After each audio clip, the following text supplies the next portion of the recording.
a sticky grenade, so you can see the Imperial desperately trying to get it off. And that takes both of them down.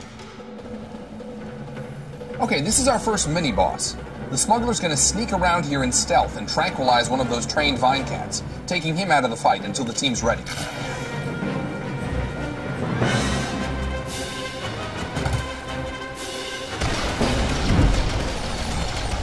The Jedi Sage is setting up a stasis field around the left vine cat, so everyone can concentrate on that mini-boss.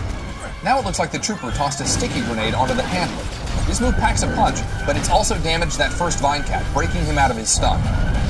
Everyone's focusing their fire on the handler, and the trooper's doing a good job of holding the enemy's attention.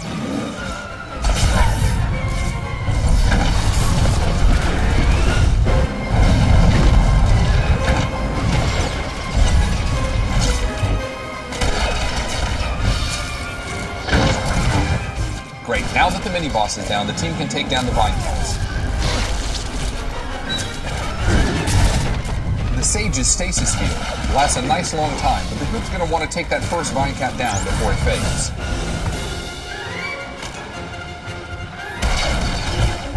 Just one vine cat left now. All four players are using their strongest attacks now to bring him down quickly.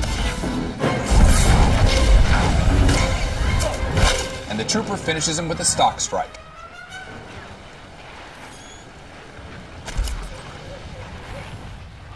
Since these enemies were a little tougher, they dropped a commendation, which can be traded for some strong equipment after the mission.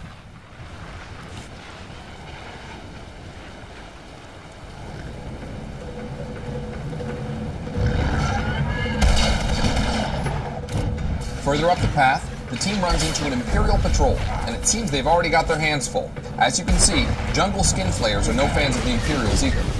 You can sit back and enjoy the show, but if you want the maximum amount of experience, you can rush in and take them all down.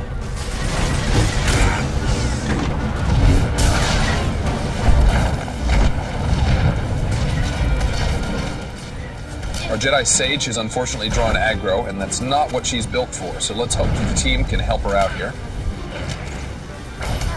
Here comes the trooper. To the rescue. Good job.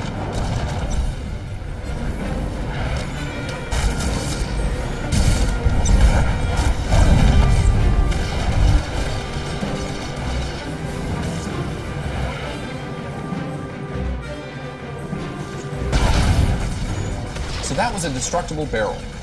That one was explosive, but you'll find they can inflict a variety of different effects on your enemy.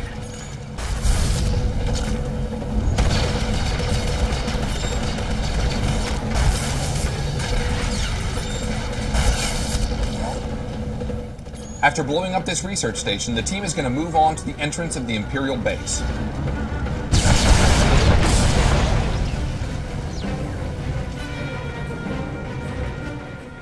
That's an elite droid there in the middle, and he's got two troopers backing him up.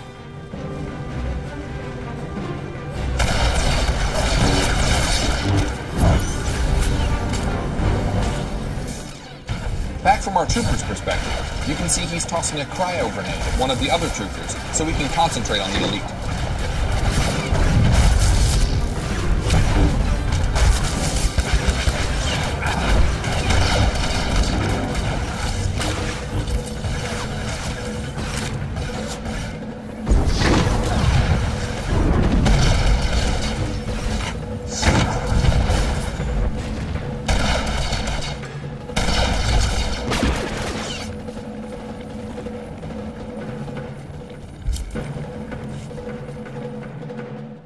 So here's our first big boss fight.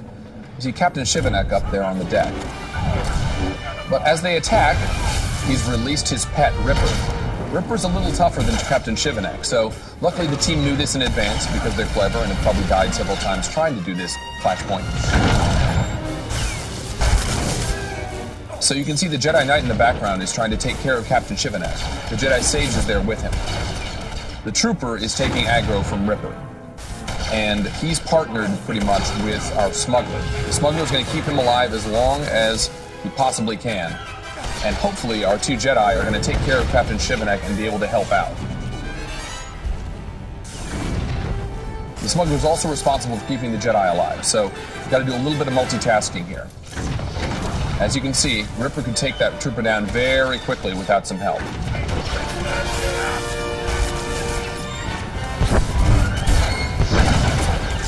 But luckily, the fight with Captain Shivanek is going very well. Our Jedi Sage is finding giant objects in the ground to fling at Captain Shivanek while the Jedi Knight does damage. Now you can see in the background the trooper is trying to run Ripper over near to some destructible barrels, like I mentioned before. Unfortunately, he just aggroed an ad. A little bit more trouble for the team. The Jedi Knight and Jedi Consular are going to have to take care of that first. You can see everybody's a little low on health, so it's getting a little touch and go here.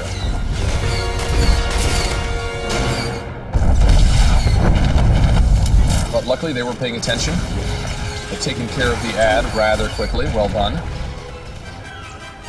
And now everyone can concentrate on Ripper.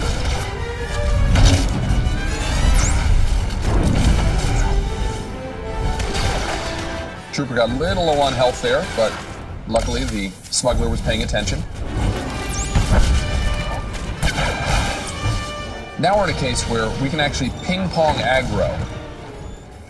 The trooper can take the rage of Ripper for a while, and then the Jedi Knight can attract him. This actually minimizes the amount of damage that Ripper can do. It's a very efficient way of taking on difficult enemies. Now, when his trainer, Captain Shivanek, died, he got a buff called Enrage. So he's even tougher than he was at the beginning, making him a challenge for the full group.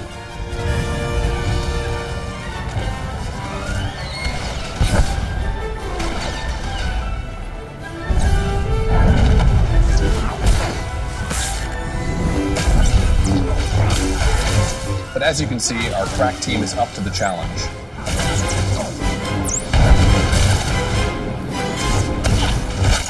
Before you can enter the enemy's fortress, we have to disable its security grid. Against all odds, the team pulled it off. They defeated Captain Shivanek and Ripper. They'll go on to the next portion of the flashpoint, and if they continue to work together, they may eventually free that Jedi prisoner Master Oteg was so worried about. Even though this is just a portion of the flashpoint, we hope it's given you a complete feel for what the experience is like. It's fun, it's fast-paced, and it takes smart tactics from each player on the team to pull it off. Taral 5 is just one of several flashpoints in Star Wars The Old Republic. We don't have time to show you all of them. Really, the only way to experience all of this exciting stuff is to play it in the game. So thanks for watching, and we look forward to seeing you there.